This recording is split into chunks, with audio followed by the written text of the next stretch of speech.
Greetings, today we are going to talk about diaries.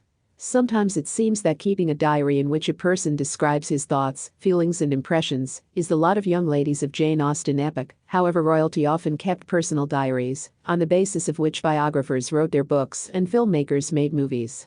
After all, it is such a risk to write all the most intimate in a notebook, which can then be found and all read, if not even made public.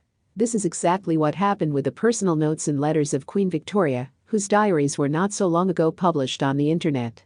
However, publish those parts of letters and records that may be of public interest and are not able to somehow harm the memory of the royal couple or someone of the royal family. The Telegraph has learned that Buckingham Palace is conducting an audit of the personal papers of Queen Elizabeth, who left in September. Her Majesty's former Secretary Paul Wibrew is engaged in a selection of records from the diary and letters of Elizabeth, which will be published, but it may take him a few months, if not more. The Queen has been recording her thoughts ever since she ascended the throne, and the 7 decades of her reign have accumulated a great deal of correspondence and documents. Presumably, all the records will have to be approved by the current King Charles before being made public.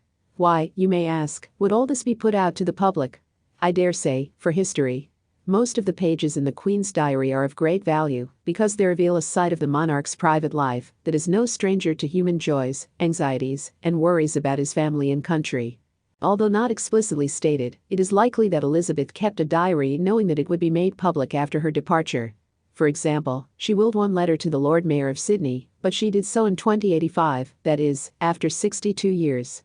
As for the diaries, one can easily appreciate all the charm of a glimpse into the secrets of the Queen's private life if one reads the manuscripts of Queen Victoria.